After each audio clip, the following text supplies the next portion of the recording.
नमस्ते दोस्तों, मेरा नाम है केशव झा और आप सभी मेरा यूट्यूब चैनल देख रहे हैं। दोस्तों, भाषा है तो हम हैं के 5वें प्रकरण में 5वें एपिसोड में मैं आप सभी का हार्दिक स्वागत करता हूं। दोस्तों, इस प्रकरण में हम मराठी भाषा के बारे में बात करेंगे और इस विषय पर बात करने के लिए आज हमारे बीच बहुत बहुत ही खास मेहमान जुड़ी हुई हैं, जिनका नाम है डॉक्टर सुनीता धर्मराव जी। डॉक्टर सुनीता धर्मराव जी ने मराठी भाषा में एमए किया हुआ है और साथ ही उन्होंने लोक साहित्य में पीएचडी भी की हुई है। लेकिन कहीं ना कहीं ये जो सारी बातें हैं, इनका व्यक्तित्व इतना बड़ा है कि इनके व्यक्तित्व का व्याख्यान नहीं कर सकता है। इसलिए इनके बारे में मैं आप लोगों को कुछ और भी बताना चाहूंगा।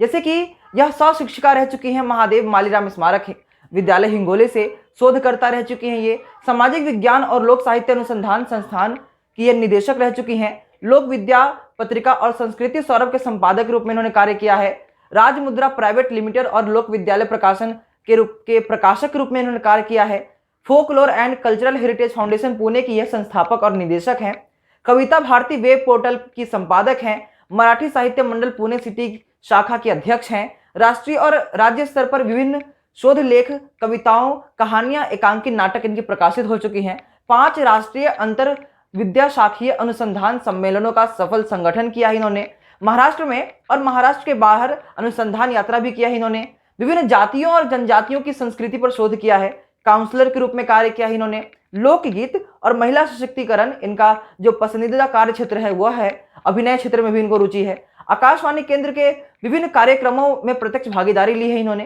विभिन्न समाचार पत्रों, वेब पोर्टलों, पत्रिकाओं आदि से लगातार लेख प्रकाशित होता रहता है इनका, सामाजिक क्षेत्र में काम करने में रुचि है इनकी और रोटरी क्लब पुणे की यह सदस्य हैं। ये जो मैंने खैर इनके बारे में इतनी सी बातें कही, कहीं ना कहीं इनका जो व्यक्तित्व है इससे बहुत बहुत ऊपर है। तो आइए हम सभी इनसे जुड़ते हैं।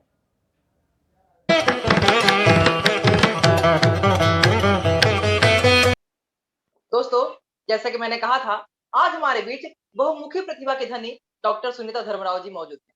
बहुत बहुत स्वागत है मैम आपका। हम बहुत कृतज्ञ महसूस कर रहे हैं स्वयं को कि आज आप हमारे बीच में हैं। मुझे भी बड़ी प्रसन्नता हुई आप सबसे मिलकर। और जब मैंने साइली से सुना कि आप बिहार से हैं और मुंबई में महाराष्ट्र में पढ़ते हैं, जर्नलिज्म करते हैं और आपको भाषाओं के बारे में पढ़ने, तो हर तरह की भाषा पढ़ने में दिलचस्पी है, तो ये सुनकर बड़ा अच्छा लगा। और अभी हमारी बात हुई कि आप कविता भी बहुत अच्छी लिखते हैं, तो उसने मुझे कहा कि जैसे कि वो स्वयं स्फूर्त कवि है, जैसा कि हिंदी में जो मशहूर कवि है उनके उनकी तरह ही आपकी कविता पढ़ते समय मालूम पड़ता है कि आप जैसे दिनकर जी के जैसा लिखते हैं। तो मुझे बड़ी प्रसन्नता हुई कि आप जैसे युवा साहित्यकार से मेरी मुलाकात हुई और बड़ा अच्छा लगा है। बहुत बहुत धन्यवाद मैम आपका, ये तो आपकी बड़प्पन है बस। दोस्तों, इसी के साथ मेरी सहयोगी ताली बनखड़े जी भी जुड़ी हुई हैं। हम उनका भी स्वागत करते हैं क्योंकि सुनीता मैम का हमको इंटरव्यू लेना था और शायद ये मेरे अकेले की बस की बात नहीं है कि इतनी बड़ी हस्ती का मैं अकेले इंटरव्यू ले सकूं। इसलिए सायली जी हमारे साथ है। बहुत बहुत स्वागत है सायली जी आपका भी।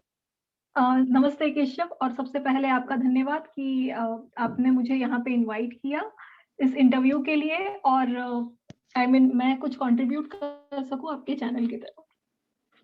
बहुत बहुत धन्यवाद सायली जी। मैम, हम प्रश्नों का सिलसिला शुरू करते हैं। पहला प्रश्न ये है कि मैम, आपने folklore and cultural heritage foundation की जो स्थापना है वो किस मकसद से की और कब की? तो सबसे पहले मैं कहूंगी कि फोक लहर ये ये जो सब्जेक्ट है, लोक साहित्य जिसे बोलते हैं हिंदी में, मराठी में लोक साहित्य, मेरे दिल के करीब है। एक सबसे पहली बात होती है साइली और केशव जी कि जैसा कि जो भी कोई काम करता है ना, हम करना चाहते हैं, उसकी जो होती है बचपन से ही होती है। और शायद मेरे भी बारे में यही कुछ हुआ है। जिस परिवार से मैं थी, जिस पारिवारिक पार्श्वभूमि मेरे आजू बाजू में थी, जहाँ मैं रहती थी, वहां का माहौल कुछ ऐसा था कि जहाँ ये जो अभी हम फोकलोर कह रहे हैं, ये हमारी संस्कृति की बात हो रही है, वो वहाँ हमेशा रहता था।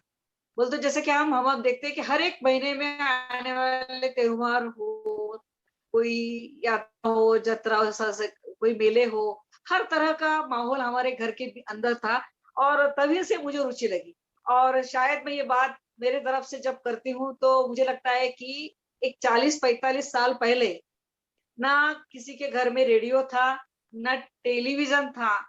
तो सब लोगों में एक ऐसी कोई बात रहती थी कि शाम में सब काम करने के बाद आपस में आंगन में बैठते थे, साथ में बातें करते थे और बात करते-करते उनके मुँह से जो निकलता था, कोई गीत गाता था, कोई लोक कथा सुनाता था और हम बच्चे तो ऐसे थे कि बिना कोई सुने लोक कथा सुने सोते ही नहीं थे। फिर उसमें से और भी कुछ अलग-अलग सी बातें होती रही और तब से मुझे इस लोक साहित्य की तरफ से मुझे लगाव होने लगा। और शायद फिर भले ही मैंने एजुकेशन अलग-अलग इस डिग्रियाँ मैंने प्राप्त की हो और लेकिन पीएचडी जो थी, तो खास करके मैंने लोक साहित्य से की है। मेरे पीएचडी का टॉपिक था मराठवाड्याच्या लोककथांमधील स्त्रीचित्र। और मुझे और एक खुशी है कि मैं जिस प्रदेश से आई हूँ ना, जैसा मेरा गांव छोटा-सा है, अभी जिला हुआ है हिंगोली। तो वहाँ वहाँ का जो सांस्कृतिक माहौल था वो थोड़ा अलग है, जैसा पूना बॉम्बे से। वहाँ हमारे यहाँ आज भी यदि यदि मैं अभी इस बारे में जो कहती हूँ वो झूठ हो सकता है, लेकिन फिर भी मैं अभी भी गर्व से कह सकती हूँ कि हिंगोली में जो दशहरा उत्सव है, वो तब कहते थे कि मैसूर के बाद का दशहरा महोत्सव हिंगोली में होता है। तो वो दशहरा महोत्सव जो था, तो आज भी होता है और उस महोत्सव के लिए जो रामलीला, जो उत्तर प्रदेश से जो कलाकार आते हैं ना, वो कलाकार हमारे घर के बाजू में गोपालाल मंदिर में रुकते थे। तो वो रुकते थे, फिर वो वहां से आने के बाद उनका सामान देखो, ये जो लोक कलावंत होते हैं, लोक कला प्रकट करते हैं ना, कि उनके भी कोई रीति रिवाज होते हैं। ठीक है, जैसा जैसा अभी थिएटर में भी हम देखते हैं कि रंगभूमि की पूजा करते हैं, ठीक उसी तरह उनके भी बड़ा पिटारा रहता था, वो पेटी सी रहती थी, उसके अंदर उनका जो क्रॉप लगता है उनके लिए, सब वहां रखा रहता था और फिर वहां पूजा होती थी और बाद में 3 दिन की रामलीला उस मंदिर में होती थी और उसके बाद का रामलीला मैदान पे होता था। और एक बात है मेरे बारे में कि मैं छोटी थी और ज्यादा इन लोगों के बारे में जानना चाहती थी, तो मैं उनके साथ ज्यादा बैठती थी, जा के वहां देखती थी वो क्या करते हैं क्या नहीं। सच मानो तो वो हिंदी बात करते थे, मेरी मातृभाषा मराठी थी, फिर भी उनसे बात करने का प्रयत्न करती थी और इसका परिणाम ऐसा होता था कि पहले दिन मैं राम बोल के जन्म लेती थी झूले में, राम जन्म लाग भाई, और दूसरे दिन सीता बोलते थे। तो ये मेरा वहां से वहां से ये जो लोक साहित्य के प्रति जो रुचि है वो मेरी बढ़ती ही गई और बाद में मैंने जैसा कि कॉलेज में भी मुझे एमए में लोक साहित्य एक सब्जेक्ट था, उसमें भी मैंने पढ़ा और फिर शादी होने के बाद भी जहाँ में मेरी शादी हुई तो वहाँ का भी माहौल इसी कुछ तरह का था कि वहाँ की लोक विधियां करते हैं, जैसे खेत में रहो, लोक विधियां मतलब केवल भगवान की पूजा नहीं, तो हर एक प्रकार से होती है, जैसे सांस्कृतिक होती है, जैसे मैंने कहा कि रंगभूमि का पूजन होता है, ये सांस्कृतिक विधि होती है। किसी खेत में जाकर कपास आने के बाद कपास के ऊपर कपास कोई विषाणु इसका ये न हो, कपास खराब न हो, इसके लिए एक राण दही का विधि किया जाता है, मराठी में उसे राण दही कहते हैं।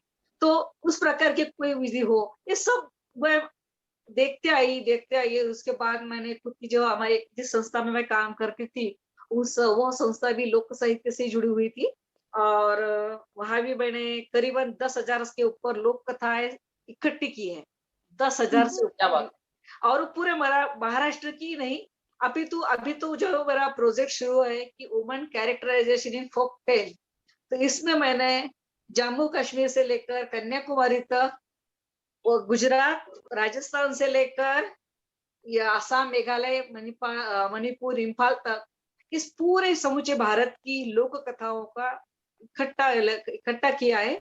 और एक मैं कहना चाहूंगी कि सभी लोक कथाओं की जो उसपे की जो स्त्री है, नारी है, वो मुझे हर जगह एक ही जैसी दिखाई देती है। इसका कारण ये है साइली, हम भले ही अलग अलग प्रदेशों में क्यों ना रहे, लेकिन हमारी जो मानसिक अवधारणा होती है वो जो कई सालों से एक ही जैसी है।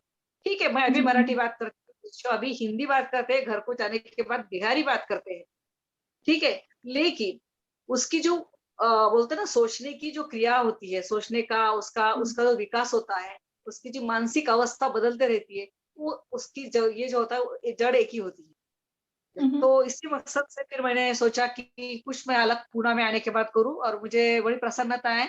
और थोड़ा-सा ये भी है कि जैसे कि मैंने लोक साहित्य जो folklore and cultural heritage foundation की नींव तो रखी, लेकिन ये हम्म, कोविड जो महामारी आई हुई है 2 सालों से, तो जी। जो मैं सोचती हूँ मैं कुछ नहीं कर पा रही हूँ।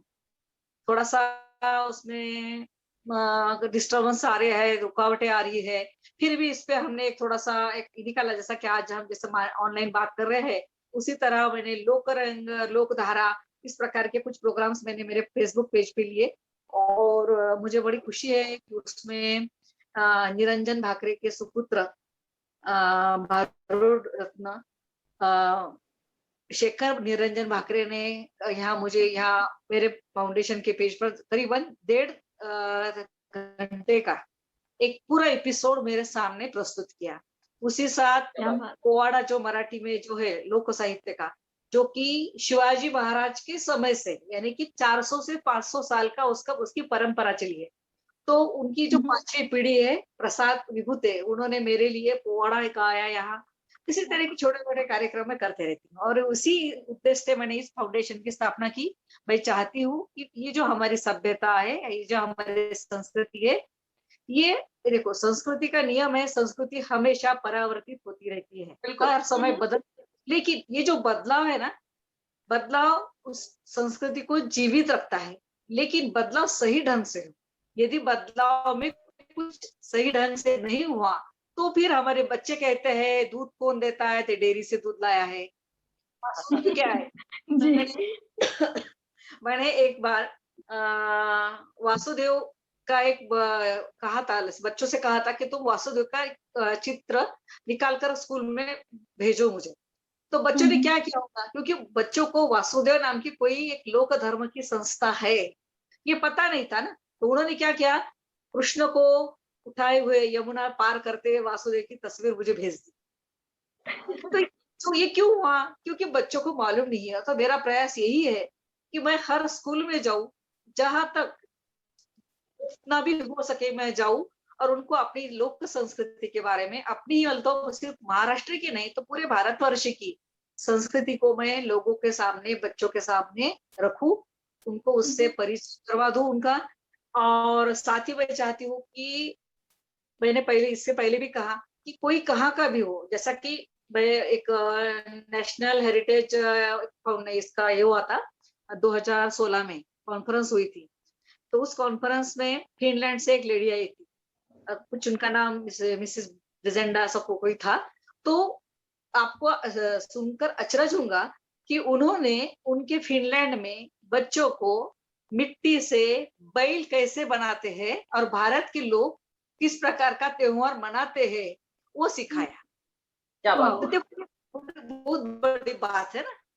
तो मुझे लगता है कि चलो हम भी कुछ ऐसा करें, और इस हिसाब से मैंने, और ये लोग जो फोक आर्टिस्ट है उनके लिए कोई प्लेटफॉर्म बनाऊं, और कुछ तो ऐसा करूं कि जैसा कि पुणे की एक पहचान है, पुणे को ईस्ट का ऑक्सफोर्ड कहते हैं, सांस्कृतिक केंद्र कहते हैं। तो चाहती तो हूँ मैं कि मुझे उतनी उम्र भी मिले और काम करने का हौसला भी मिले, आप जैसे लोग मिले, कि जो मेरे काम को 7 समुंदर पार लोगों तक ले जाए, और पुणे की एक नई पहचान मेरे फाउंडेशन की ओर से बन सके। बिल्कुल मैम, बिल्कुल। जी, डॉक्टर धर्मराव, मैं आपके बातों से बहुत सहमत हूँ और 2 चीज़ें हैं जो मुझे बहुत अपील की है इसमें।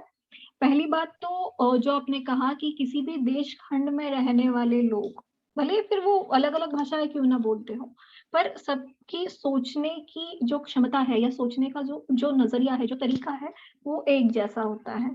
और जो दूसरी बात है कि किस तरह से लोक साहित्य या साहित्य हमारी ज़िंदगी में बहुत बचपन से अपनी जगह बना लेता है। जैसे हम बहुत छोटे होते हैं, तब हमारी माँ हमें लोरी गा के सुनाती है। तो इसी बात को आगे बढ़ाते हैं और अब मातृभाषा की बात करते हैं, क्योंकि कहते हैं ना, अति स्वर्णमयी लंका न लक्ष्मण रोचते, जननी जन्मभूमिश्च स्वर्गादपि गरीयसी। तो जैसे कि आपकी मेरी यहाँ पे मातृभाषा जो है मराठी है, तो मराठी साहित्य के बारे में, मराठी भाषा के बारे में बात करते हैं। तो मैम मैं आपसे पूछना चाहूँगी कि मराठी साहित्य का इतिहास क्या और कैसा है? साथ ही में भाषा का इतिहास भी बताइएगा। साइली जी, जी। इस फाउंडेशन के स्थापना से पूर्व मैं कॉलेज में हुँ, हुँ। अध्यापिका भी थी, और जहाँ तक मैंने पढ़ा है और जहाँ तक मैंने महसूस हुँ, किया हुँ। है कि किसी भी भाषा का इतिहास यदि हमें जानना हो, हुँ, हुँ। तो उसके पीछे की उसकी जो पूर्व पीठिका होती है, पूर्व पीठिका यानी कि उसके पीछे की कोई भूमिका, इसका हुँ, हुँ। हमें अंदाज आना चाहिए। और किसी भी भाषा को, किसी की भाषा का इतिहास हम जब जानते हैं, तो सबसे पहले उस भाषा को बोलने वाले लोगों की मनोधारणा किस प्रकार की है, हुँ, ये हुँ। हमें पहले सोचना चाहिए। ठीक है? तो मराठी भाषा के बारे में जब हम बात करते हैं, तो मराठी भाषा का इतिहास या उगम, या हम कहेंगे कि मराठी भाषा कब से बोली जाती है। हुँ, हुँ। ठीक है? जैसा कि भारतवर्ष का यदि हम ऐतिहासिक इससे ये निकालते हैं, तो करीबन आज से 6000 साल पहले से हम लोग यहाँ रहते हैं, जिसे हम मूल निवासी भारतीय कहते हैं। हुँ, हुँ। ठीक है? तो ये तो मराठी भाषा के बारे में कई सारे भाषा जो कोविद होते हैं, भाषा तज्ञ होते हैं, साहित्य समाजशास्त्री होते हैं, उन्होंने बहुत प्रयास किया और उन्होंने देखा मराठी भाषा का उद्गम किस तरह से हुआ है। तो इसमें 2 मान्यता समाज में प्रस्तुत हुई थी। उसमें एक थी कि मराठी भाषा का उद्गम आर्य भारत में आने के बाद, ठीक है? आर्य भारत में आने के बाद वैदिक संस्कृत, उसके बाद संस्कृत, उसके बाद प्राकृत, प्राकृत के बाद अपभ्रंश और अपभ्रंश के बाद मराठी। इस तरह से हुआ है। ठीक हुँ, है? हुँ। ये एक मान्यता थी। दूसरी मान्यता ये है, यहाँ के लोग जो मूल निवासी है, जो यहाँ की भाषा या यहाँ की बोलियां बोलते हैं और जो इन बोलियों का अभ्यास या अध्ययन करते हैं, संशोधन करते हैं, अनुसंधान करते हैं, उनकी तरफ से था कि ऐसा नहीं हो सकता है कि मराठी संस्कृत से उत्पन्न हुई हो। उनका कहना था कि मराठी जो है, जो प्राकृत, प्राकृत से अपभ्रंश, फिर वहां से महाराष्ट्री, शौरसेनी, मागधी, और उससे तो ये जो अलग-अलग से भाषा है, जैसे पहले प्राकृत, हुँ, हुँ। प्राकृत यानी पाली भाषा उसमें आती है। जी। प्राकृत, उसके बाद अपभ्रंश, हुँ, महाराष्ट्री, शौरसेनी, उसके बाद जो अलग-अलग भाषाएं निकली और उसके बाद मराठी। हुँ, इस तरह का मराठी का उद्गम उन्होंने कहा है, उगम कहा है। जी। अब मैं एक बात आपसे इस विषय में, ये दोनों भी जो मान्यताएं विवादास्पद है, हुँ, हुँ। इसमें कई वाद, तो हर एक का अपना अपना कहने का और बोलने का तरीका है। लेकिन मैं एक छोटा सा एक उदाहरण केशव जी आपको देना चाहती हूँ। आप हुँ, हुँ। महाराष्ट्र में आए हो, ठीक है? आप मेरे घर में आते हो, तो मैं आपसे कहूंगी, हाँ, आ जाओ, हाँ नमस्ते, या तो आप बोलते हाँ हाँ, नमस्कार नमस्कार, आप कहतो, मैं कहूंगी केशव नमस्कार, बरं वाटलं आलात तू, असं जेव्हा मी म्हणे, ऐसा जब मैं कहूंगी तो आप भी क्या कहेंगे, हाँ हाँ मला पण फार बरं वाटलं। देखो मैं क्या बोल रही हूँ, इसकी तरफ से गौर से देखो, यानी जी। कि केशव बाहर से आया था, घर के बाहर से आया था, बिहार प्रांत से आया है, महाराष्ट्र में आया है, मेरे घर में आया है। तो जैसे कि मैं अपने उसको जो स्वागत करती हूँ, गाली देती हूँ, कुछ भी जो करती हूँ, तो उसी भाषा में मुझे रिएक्ट बोलने का प्रयास करता है। तो एक बात तो साफ होती है, यदि हम सोचते हैं कि आर्य भारत के बाहर से आए हैं और उनकी हुँ, संस्कृत भाषा है, तो संस्कृत भाषा हमारे यहाँ के जो लोग थे, वो क्यों अपनाएंगे ना? वो तो अपनी भाषा में बोलेंगे ना। तो फिर क्या हुआ, केशव मेरे घर में आया, उसने देखा कि मैडम ने तो मराठी में बात शुरू कर दी है, तो मैं उसने पूछा, "मी चांगला आहे, मला फार बरं वाटलं." ठीक है, टोन बदलेगा, हुँ। हाँ, उसका स्वर, उच्चारण अलग हो जाएगा, लेकिन बात तो मेरे से मराठी में करने का करेगा ना। उसी जी। तरह से बात ये प्रूव करता है कि मराठी ही, ये जो भाषा है, ये बहुत प्राचीन हुँ, भाषा है और उसका उद्गम संस्कृत से न होते हुए प्राकृत से हुआ है। प्राकृत अपभ्रंश की जो परंपरा है, उससे हुआ है। अब इस विषय में मैं ज्यादा कहना नहीं चाहूंगी, क्योंकि न इससे आपके चैनल को तकलीफ हो, न किसी और को तकलीफ हो, क्योंकि ये विवादास्पद विषय है। ठीक है। दूसरी बात मैं ये भी कहूंगी कि कोई भी भाषा जो होती है ना, तो भाषा किसी एक दिन में तैयार नहीं होती। अब मैं बिहार में आऊंगी, अपने माँ आपके माँ से मिलूंगी, तो मैं मराठी में तो बात बिल्कुल नहीं करूंगी ना। मैं भी आपके माँ से देखूंगी, थोड़ा सा बोलेंगे, हाँ माता जी नमस्ते, मैं केशव की, तो केशव से मिली हूँ, मैं आपके घर में आ सकती हूँ? तो वो भी मुझे अपने बिहारी टोन में बोल सकती हैं, हाँ बेटी वहां आ जा घर में, जो भी आप बोलते होंगे वैसा बोल देंगे। तो कहने का मतलब एक ऐसा है कि कोई भी भाषा किसी एक इसमें निर्माण नहीं होती है, उसके लिए कई सदियां लगती है। और सबसे पहली बात यह है, ये मराठी भाषा जो है, कोई भी भाषा हो, मराठी हो, तुम्हारी हिंदी हो, कोई भी हो, ये हर एक भाषा का निर्माण करने के लिए बहुत सारा समय, कई सदियां लगती है। उसके बाद भाषा का निर्माण होता है। सबसे पहले आदिम अवस्था में जब बोलते हैं, जैसा कहते हैं ना, जब नवाश्म युग है, अश्म युग है, थोड़ा सा इतिहास क्या हो जाएंगे हम, उसमें पहले जैसा कि कोई भाषा नहीं थी, अ करके कहते होंगे, आ कहते करते, जो वर्णमाला, जो स्वर निकले, उसके बाद भाषा का निर्माण हुआ।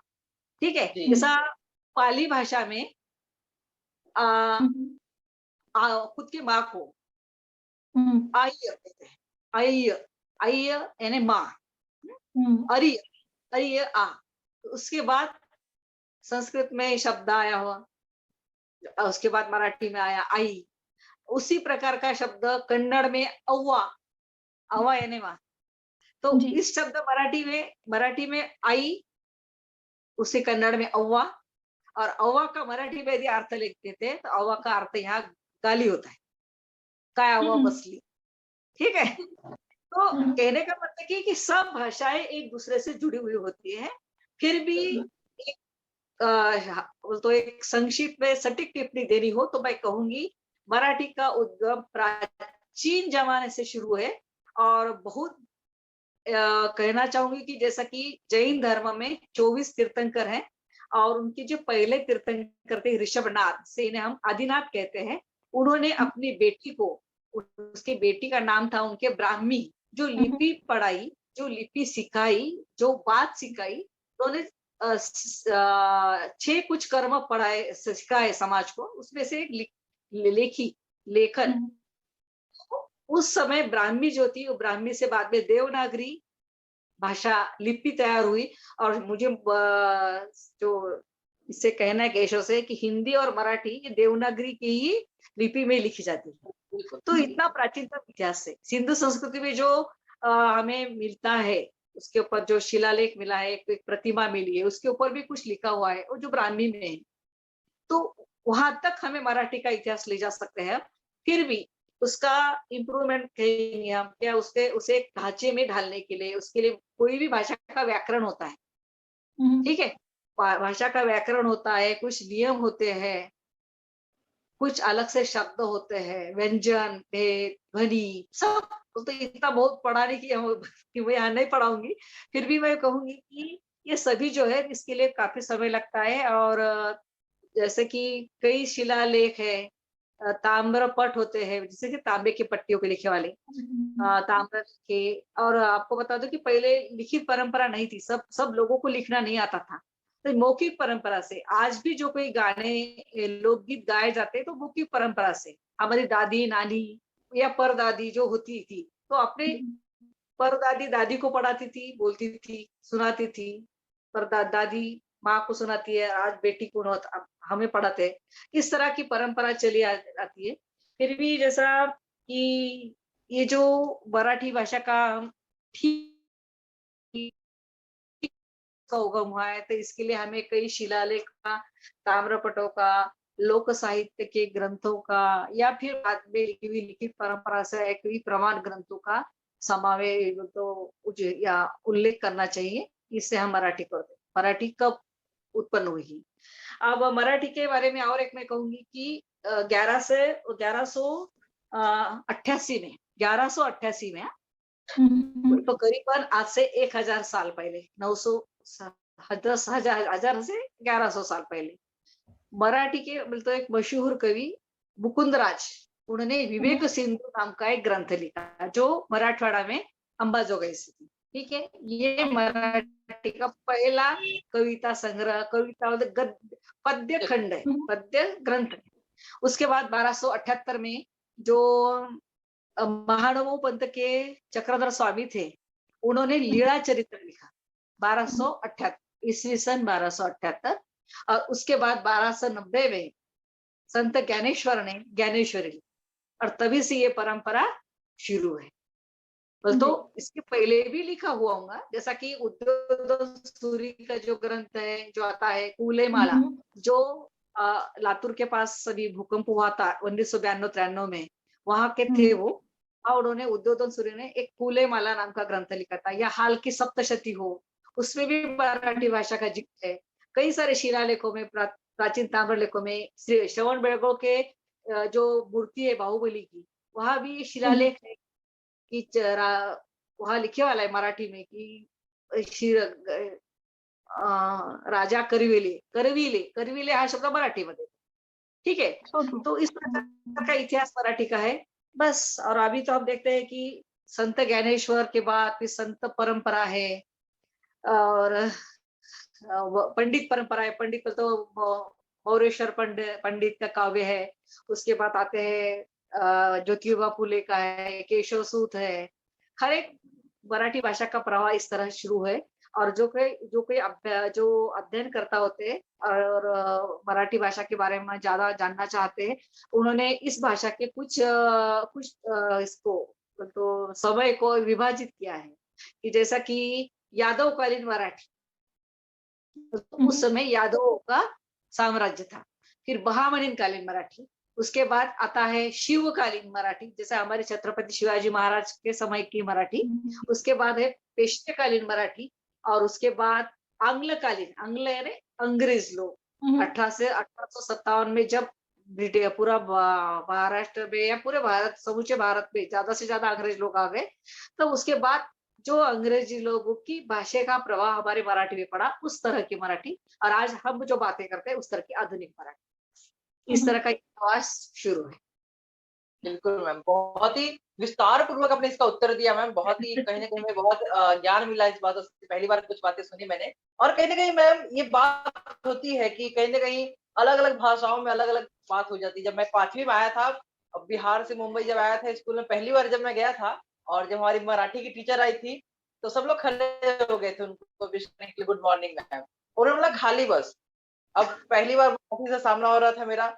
अब खाली बस मतलब क्या? बस मतलब समझ आ रहा है बैठो। खाली मतलब क्या? अब खाली का तो क्योंकि खाली का अर्थ हिंदी में अलग बात है। खाली तो एम्प्टी मतलब खाली। अब खाली बस मतलब क्या? तो जब सब बैठ गए तो मैं बैठ गया, मैं भी बैठ गया। बाद ने पूछा खाली बस मतलब क्या होता है मैम? तो नीचे बैठ जाओ, ऐसा। तो वही बिल्कुल मैम कि अलग अलग तरीके से अलग अलग भाषाओं में एक ही शब्द के अर्थ निकलते हैं। और कहीं ना कहीं यही सुंदरता है हमारे देश। हाँ, और ये मैम हमारा जो विविधता में एकता और जो सौंदर्यता है, तो इसी में है। बिल्कुल मैम। तो यही प्रश्न आपसे पूछने वाला हूँ मैम आगे मैं, कि जो मराठी भाषा भी है, अगर हम पूरी भारत की बात नहीं करते हैं, सिर्फ मराठी भाषा की बात करते हैं मैम, तो जो मराठी पढ़ते हैं वो अलग होता है। जो मराठी हम बोलते हैं, सुनते हैं, कोंकण की मराठी हो गई, कोल्हापुर की मराठी हो गई, पुणे की मराठी हो गई, मुंबई की मराठी हो गई, फिर गोवा में जो लोग मराठी बोलते हैं, कहीं न कहीं सबकी मराठी में बोलने के तरीके में, बोलने में अलग-अलग डिफरेंस आ जाता है, अंतर आ जाता है। जो मराठी भाषा है, बोलियों के संदर्भ में विविधता को एकता लेकर कैसे चलती है? विविधता में एकता लेकर किस प्रकार चलती है वो? अब देखो कि मराठी की बात करते हैं तो मराठी में एक म्हण है, कहावत है कि मराठी भाषा दर 12 कोसावर बदलते। बोलतो मराठी कोई भाषा जो है 10-12 किलोमीटर के अंतर में बदल जाती है। ठीक है, तो ये तो सबसे पहली बात।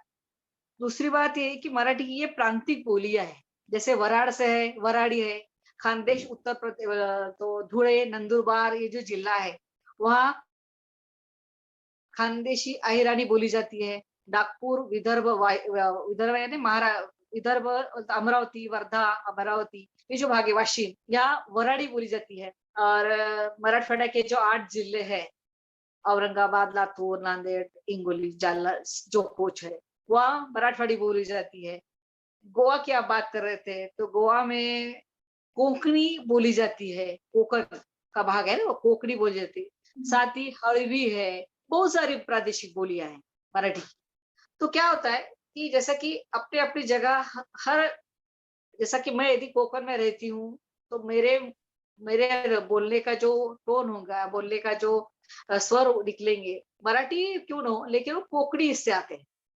अब वराड़ी में रहता है, वराड़ में जैसा कि देखो, वराड़ में प्रचलित शब्द है, जैसा है कोई दो, अब 4 बज गए, तो मैं बोलूंगी, ये नो केशू, बसून राहा ना बरं जरा, चहा मांडते ना तुला।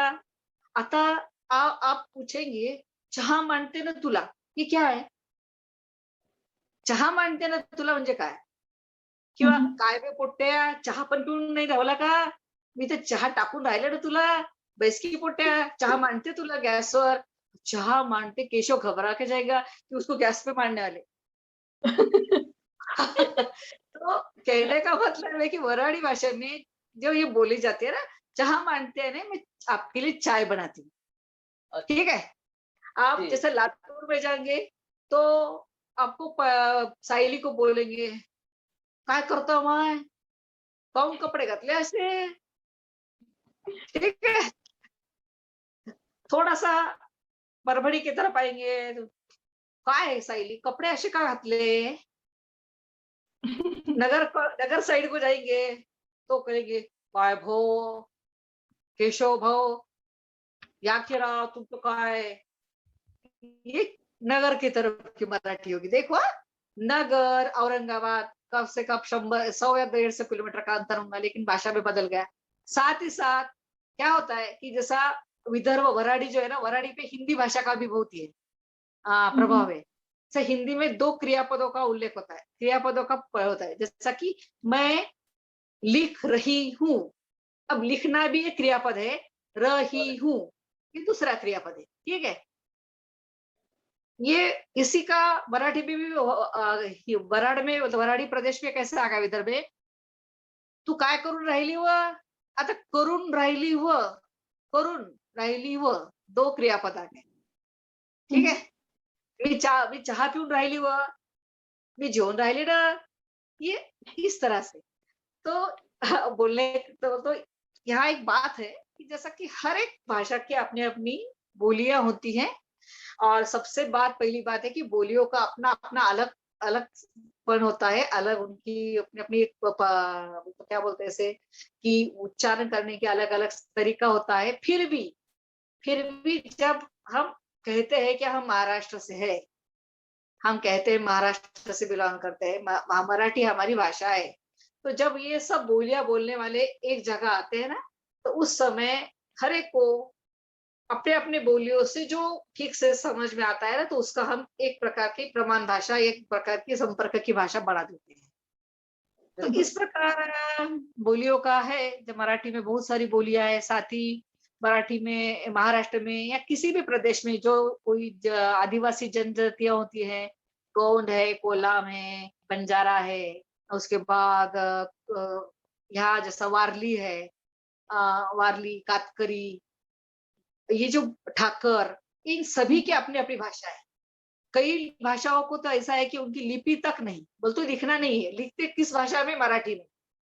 बंजारा है ना, लिखते हैं मराठी में या हिंदी में। उसी के साथ उनकी पोवारी भाषा भी अलग है, उसको भी लिपि नहीं है, उसको भी अब वो लिखते हैं हिंदी में। तो इस तरह का होता है, मराठी में भी है।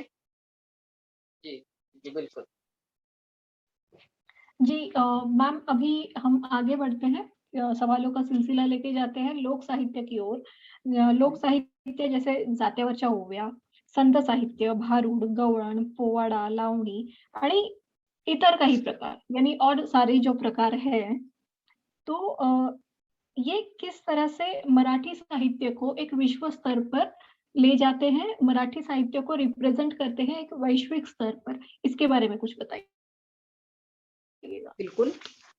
मैंने पहले ही इस पे कहा था कि लोक साहित्य ये जो है हम्म, कि किसी भी भाषा का लोक साहित्य हो, बिहार का हो, बिहारी भाषा का, हिंदी का हो, हिंदी का लोक साहित्य हो, हिंदी में भी निमाड़ी, मालवी बहुत सारे प्रकार आ जाते हैं उनमें, राजस्थानी हो, ठीक है। लेकिन महाराष्ट्र की बात यदि हम करते हैं, और महाराष्ट्र में ये जो लोक साहित्य के प्रकार आपने कहा है, जैसा की जात्यावरच्या ओव्या आहे, गवळण हम्म, आहे, पोवाडा आहे, हम्म, हाँ, लावड़ी आहे, भारुड हम्म, आहे, ये सब जो प्रकार है अलग अलग से, ठीक है, हम्म, ये सब हमारे विश्व स्तर पर गए हुए हैं। आपको पता होगा कि राजीव गांधी ने, जो दिवंगत हमारे प्राइम मिनिस्टर थे, और बहुत हम्म, ही उनको दृष्टि थी, बहुत आगे की सोच थी, और उन्होंने इस भारत के समूचे सांस्कृतिक विविधता को जाना था, और उन्होंने उनके ख्याल में एक ऐसा एक प्रोग्राम आया कि अपना महोत्सव, हम्म, शायद साइली तुम्हारा जन्म हुआ था कि नहीं पता नहीं, लेकिन मैं छोटी थी तो मुझे मालूम है कि उस तरह का अपना महोत्सव भारत में नहीं तो भारत के बाहर भी भरवाया गया था, अपना महोत्सव। तो उस महोत्सव में मुझे बहुत प्रसन्नता है, अभिमान है कि मैं अभी परभणी से भी हूँ, तो परभणी की जिस ये जो गोंधळ है ना, भगवान का गोंधळ घालते हैं, तो जो जी जी गोंधळ जो परंपरा है, तो पद्मभूषण पद्मश्री राजाराम बापू गोंधळी महर्षि, उन्होंने वहां हम्म, पेरिस में गोंधळ कला प्रस्तुत की थी।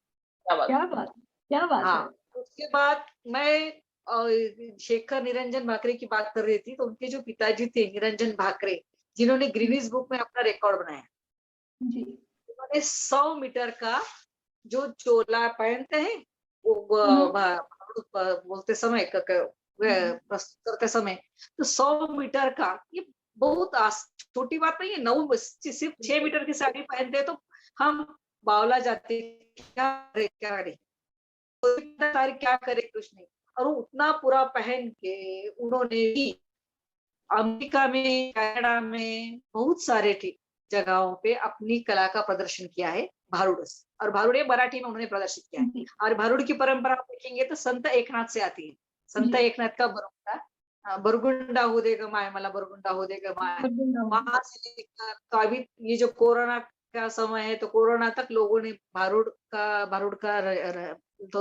अपने अपनी इसमें रचा है और लोगों तक पहुंचाया है। तो ये जो जी पूरे ये जो है ना, वो इसीलिए तो मैंने पहले भी कहा है, हमेशा कहती रहूंगी कि कोई भी संस्कृति का, किसी भी संस्कृति का, देश का इतिहास और यदि हमें जानना हो, पहचानना हो, तो हमें उसके जड़ तक जाना पड़ता है, और उस जड़ का नाम है लोक साहित्य, फोकलोर, कि जी जिससे हमें उसके बारे में पूरा पता चलता है कि वो क्या करता है। फिर वो लोक कथा हो, लोकगीत हो, लोक नाट्य हो। विजय तेंदुलकर जी का सखाराम ग्राइंडर नाटक है, वो भी परदेश तो बाहर गया था, ठीक है। जी बहुत सारे नाम ले सकते हैं ना हम उससे। हम्म, जैसा पोवाड़े के बारे में भी कहूंगी कि शाहिद विभूते जो है, उनकी 5वीं पीढ़ी अभी आज तक पोवाड़ा गाती है। क्या बात अब हाँ, अभी और एक तो कैसा है केशव कि चक्की के गीत तो हर जगह गाए जाते हैं।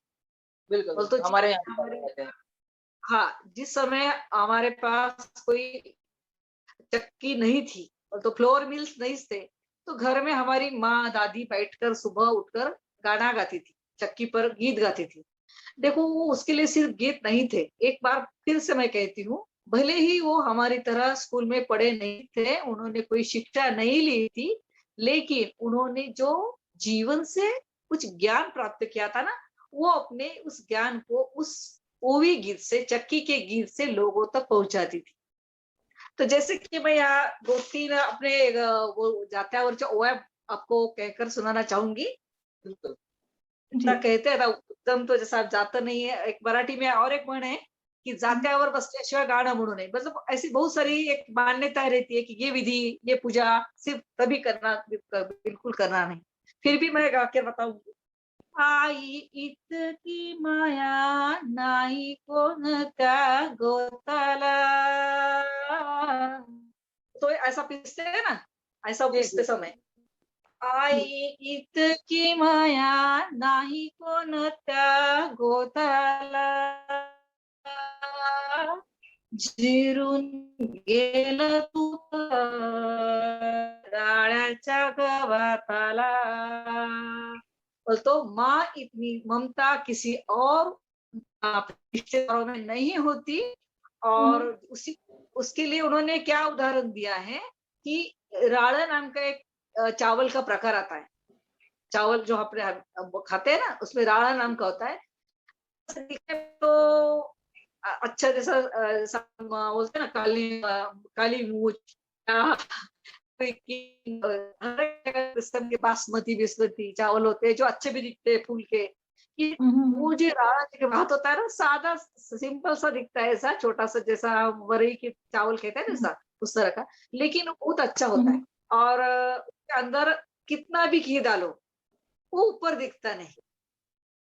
तो पुराने जमाने में तो ऐसा था कि बहन के ससुराल में भाई आता था तो बहन क्या करती थी, अपने भाई के लिए राळ्याच्या तांदळाचा भात शिजवणार.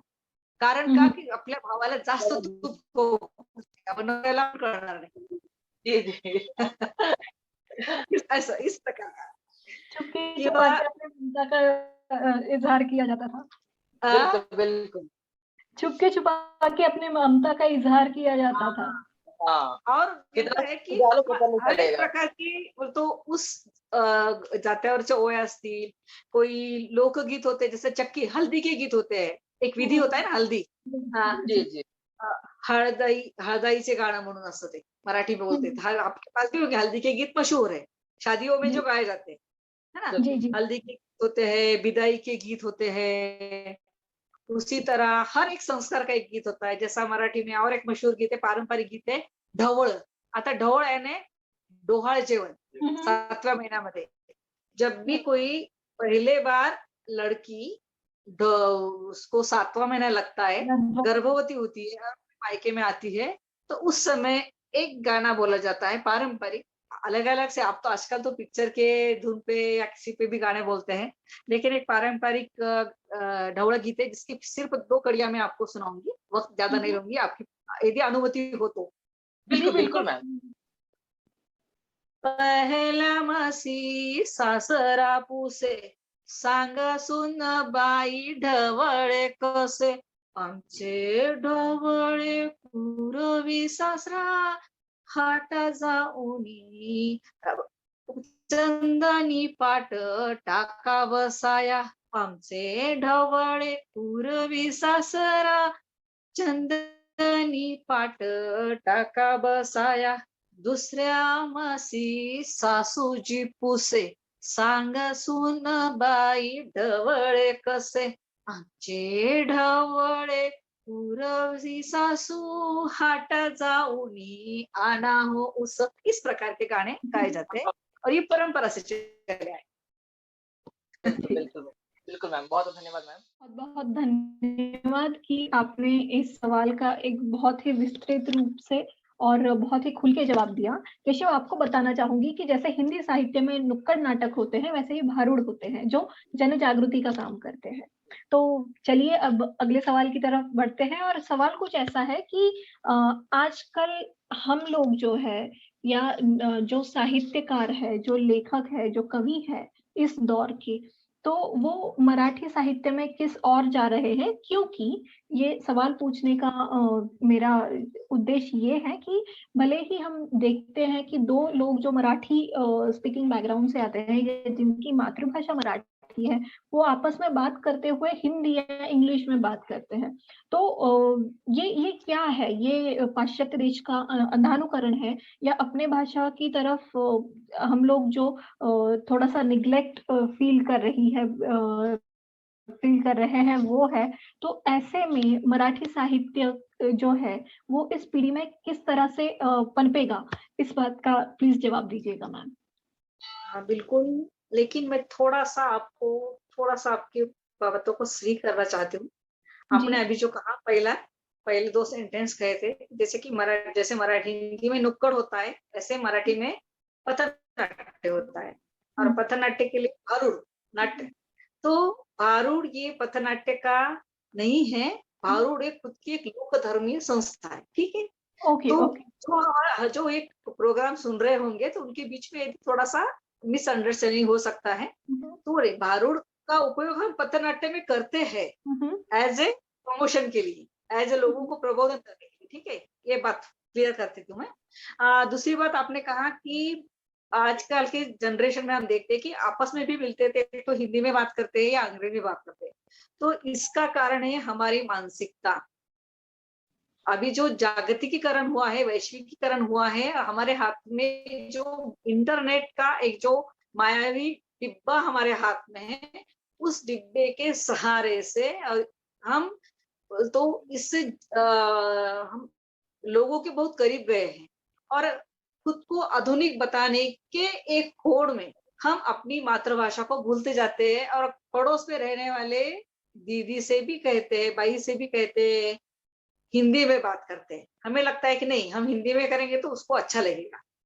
तो सही है, हर एक जैसा कि अब जैसे कोई ऐसा कोई भाग नहीं रहा ना कि जहाँ सिर्फ मराठी लोग रहते थे, जहाँ हिंदी लोग रहते हैं। अब हर जगह, हर किस्म के, हर जाति धर्म के सब भाषाएं बोलने वाले लोग रहते हैं। फिर भी कम्युनिकेशन भाषा मराठी, हिंदी होती है उनके लिए। लेकिन दो मराठी आदमी भी एक दूसरे से जब बातें करते हैं ना, तो वो लोगों को खुद का बड़प्पन बताने के लिए या अपने भाषा के प्रति उनकी उतनी रुचि रही नहीं, इसीलिए वो उनकी जो मानसिक जो स्थिति है, वो हिसाब से वो अभी हिंदी में बात करते हैं। ये बड़ी गलत बात है। अभी फिलहाल एक ही वाक्य जैसे बोलूंगी कि अभी फिलहाल मेरा एक जगह इंटरव्यू हुआ था रोटरी में, और उन्होंने मुझसे कहा था कि मैडम जी, रोटरी में तो सब अंग्रेजी में बात करते हैं, तो आप भी अंग्रेजी में बात करो। तो मैंने कहा कोई बात नहीं, अंग्रेजी में तो करूंगी, थोड़ी टूटी-फूटी करूंगी, क्योंकि मैं अंग्रेजी के माध्यम से नहीं हूँ, मैं मराठी मीडियम से हूँ, पहली बात। लेकिन मेरा आग्रह ये है कि जब तक मैं अपने फीलिंग्स को, जब तक मैं अपने अपने भावनाओं को, फीलिंग्स नहीं कहूंगी, मराठी में बोलने कहूंगा तो अपनी भावनाओं को मैं अपने ही भाषा में ठीक ढंग से बोल सकती हूँ। और इस प्रकार का आग्रह, इस प्रकार का जोर हर एक व्यक्ति को यदि देता है, तो मैं बोलती हूँ मराठी भाषा सब जगह बोली जाएगी। लेकिन हम इसके तरफ पूरा ध्यान नहीं देते हैं, और इसी कारण हमारे अंग्रेजी स्कूल में पढ़ने वाले बच्चे भी घर में आकर हिंदी में बात कहते हैं। मेरे मिस ने मुझे ये कहा। इस जी जी, जी। मैम, इसी से जुड़ा हुआ एक अगला प्रश्न होगा मैम कि मैम आज हमारे जनरेशन में कोई भी अगर मराठी मीडियम से पढ़ा है तो ये कहने में बहुत शर्म आता है उसको कि मैं मराठी माध्यम से पढ़ा हूँ। और मैम ये हम सबको एक्सेप्ट करना होगा। आजकल का कहीं ना कहीं ये कटु सत्य है कि बहुत कम ऐसे अभिभावक हैं जो अपने बच्चों को किसी इंग्लिश माध्यम के अलावा हिंदी माध्यम में, मराठी माध्यम में या किसी और माध्यम में डालना चाहते हैं, क्योंकि उनके सामने एक प्रश्न उठता है कि क्या पता आगे जाकर के मेरे बच्चे को अगर अंग्रेजी माध्यम से नहीं पढ़ा तो रोजगार मिलेगी या ना मिलेगी। तो इसके बारे में क्या कहना है मैम आपका? तो मैंने पहले भी कहा था कि पूरी अपनी मानसिकता पर प्रश्न ये उसका प्रभाव है। जैसी मानसिकता तुम्हारी होंगी उस तरह का बर्ताव तुम करेंगे। बहुत से जो घर के लोग होते हैं उन्हें लगता है कि हम मराठी में अपनी मातृभाषा में पढ़ें और हमें कुछ आगे चलकर दिक्कतें आ सकती है, आ गई है।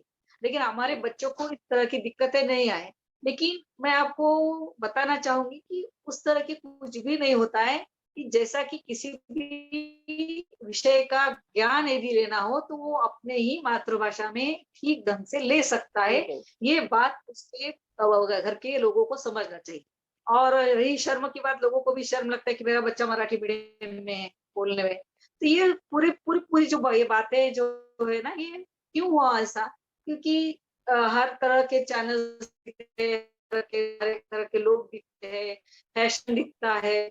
और आजकल एक फैशन बन गया ना, जैसा कि डाइनिंग टेबल पर बैठकर ही खाना खाओ तो अच्छा लगता है, और नीचे कोई बिठा है अच्छा, तो दो निवाले हम ज्यादा खाते हैं, बातचीत करते हैं, लेकिन इसकी तरफ कोई ध्यान नहीं देता है। तो ये जो हमारी संस्कृति बदल रही है, उस संस्कृति बदलाव का ये परिणाम है। मैंने पहले भी कहा कि संस्कृति तो बदलती रहती है, वो उसका जीवित रहने का लक्षण है। लेकिन वो सही ढंग से बदले, तो यदि वो सही ढंग से बदलती है तो शायद मुझे आप ये प्रश्न नहीं पूछते। बिल्कुल, बिल्कुल मैम। अगर सही ढंग से बदलती तो हम वो प्रश्न नहीं पूछते। और कहीं न कहीं ये हालात जो है, ये सुधारना हमें ही होगा। अगर हम नहीं, आज एक प्रणेता बन के नहीं चलेंगे तो आने वाली पीढ़ी और कहीं न कहीं उस स्थिति को और बिगाड़ सकती है। अभी सही से बात। ही उनके मन में बीज डालना होगा, सुधार का जो हाँ, बीज है जैसे वो कि डालना होगा बीज। मैं बीच में बोलना चाहूंगी कि जैसे कि कोई सब्जेक्ट्स होते हैं, जैसे विज्ञान हो, गणित हो, तो उसे हम मराठी अपने अपनी मातृभाषा में, यदि आप जैसा कि अभी बीच में कल परसों मैंने पढ़ा है कि इंजीनियरिंग मराठी में पढ़ाई जाने वाली, तो शायद जी ये बहुत। बच्चों के लिए कठिन है, क्योंकि एक बड़ा सारा स्थापत्य निर्माण शास्त्र इतना ऐसा बोलने से वो कठिन हो सकता है ना। जहां बात ऐसी है कि 10वीं में पढ़ने वाले, 12वीं पढ़ने वाले बच्चों को घर में वो मराठी नहीं बात करते हैं, कॉलेज में अंग्रेजी में पढ़े हैं साइंस, और अभी उनके लिए इंजीनियरिंग मराठी में खुल रहा है। तो कितनी गलत बात है, ये गलत बात है। लेकिन फिर भी मेरा एक सुझाव है कि यदि हर कोई भी भाषा हो, हर भाषा का अपने अपने घर में परिवार ने जो अपनी अपनी भाषा को यदि अपने बच्चों तक अच्छे ढंग से, अच्छे तरीके से उनके तरफ अपनी भाषा का प्रसार किया है, उनको में रुचि पैदा की है, तो शायद ये सवाल न मराठी के बारे में पैदा हो सकता है, न किसी और भाषा के बारे में पैदा हो सकता है। बिल्कुल हमें बिल्कुल। अंग्रेजी से जरूर आनी चाहिए, क्योंकि वो तो हमें विश्व के सब देशों से जोड़ती है। हिंदी आना चाहिए, क्योंकि हम भारत में रहते हैं, भारत में हर तरह की भाषाएं बोली जाती है। फिर भी अपनी ही मातृभाषा को लेकर भी हम उतना ही सचेत रहना चाहिए हमें। जी बिल्कुल उचित कहा मैम आपने, बिल्कुल ठीक कहा मैम आपने। मैम एक अंतिम प्रश्न होगा, बहुत समय ले लिया है हमने आपका, लेकिन एक अंतिम प्रश्न जरूर चाहिए मैम, कि आजकल की है हम युवा मराठी भाषा के प्रति, मराठी साहित्य के प्रति जो जन जागृति करने में और मराठी भाषा को सम्मान दिलाने में व्यक्तिगत रूप से किस प्रकार योगदान दे सकते हैं, और सिर्फ युवा ही नहीं, जो भी वर्ग के लोग हैं व्यक्तिगत रूप से किस प्रकार योगदान दे सकते हैं? अब देखो, जैसा कि अभी आपने कहा कि युवा पीढ़ी जो है, देखो हाँ, कुछ काम करती है तो यंग क्लब नाम का बोर्ड लगाती है, ठीक है। वो तो खुद के अंदर से आना चाहिए। जैसा कि मैं कहूंगी कि नहीं रे केशव, तुम तुम्हारे इसका नाम इस तरह से लिखो, तो नहीं हो सकता है। तो खुद युवाओं के बीच में ही पैदा होना चाहिए मन में कि हम कुछ करते हैं, ठीक है, पहली बात। दूसरी बात ये है कि जैसा कि आज अभी ऐसा भी नहीं हो रहा है कि जैसे कि मराठी साहित्य को पढ़ा नहीं जाता है। आजकल के जमाने में जो जो तकनीकी सुधार आए हैं, इंटरनेट भी आया था। इंटरनेट पूरा गलत नहीं है, इंटरनेट पे हम बहुत सारे अच्छी किताबें जो बहुत पुरानी है वो किताबें पढ़ सकते हैं। ऑडियो बुक्स आए हैं कि जो स्टोरी टेल, जैसे कि जो आपको यदि पढ़ना भी नहीं हो तो आप काम करते समय किसी स्टोरी, सुहास शिरवाडकर की, वपू काळे जैसे लेखकों की, पु ल देशपांडे की जैसे उनकी स्टोरीज, उनकी कथा पढ़ सकते हैं, शांता शेळके की कविता सुन सकते हैं। तो ये ऐसे भी कोई होता है। और ये जो मेरे लिए तो ये है कि आज के जनरेशन में यदि युवाओं को मराठी भाषा का लगाव पैदा हो, तो मैं चाहती हूँ कि मेरे फाउंडेशन थोड़ा ज्वाइन कर ले। जी बिल्कुल जरूर, बिल्कुल जी बिल्कुल। जरूर। फाउंडेशन जो फोकलोर भगवान ये की बेस है ना मराठी का, तो जी यदि वो जी जी आएंगे तो बड़ा पता चलेगा। गजा नाच रहे बोल के नहीं चलता है, तो वो गजा किस प्रकार से गजानन भगवान हमारे आते हैं, वो यदि जान लेता है, उसमें रुचि पैदा करता है, तो उसे भी मराठी से लगा हो सकता है। जी बिल्कुल जी बिल्कुल। बिल्कुल बिल्कुल जी बिल्कुल सारी बिल्कुल। कह रही थी क्या आप?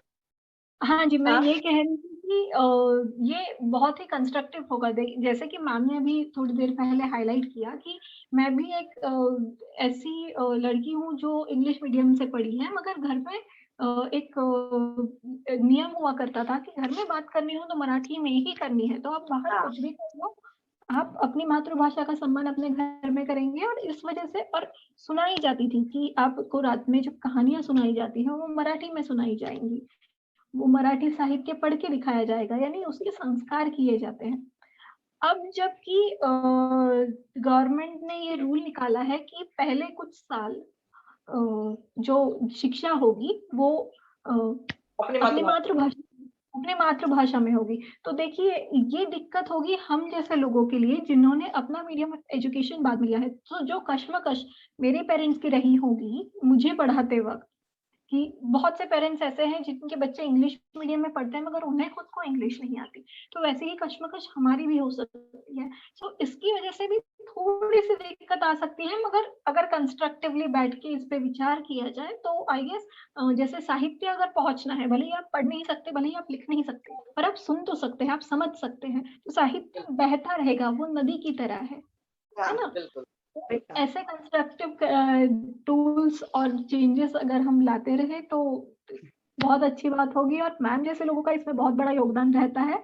इसलिए मैम आपका बहुत बहुत धन्यवाद कि आप हमारे साथ जुड़ी और हमें इतने अच्छे ज्ञान से नवाजा। बड़ी प्रसन्नता हुई केशव साइली, क्योंकि हम बहुत से कार्यक्रमों में मिलते हैं, जैसा उसने भी साइली ने भी पहले कहा था।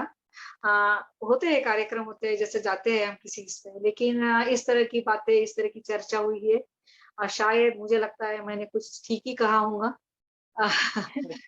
और सही है।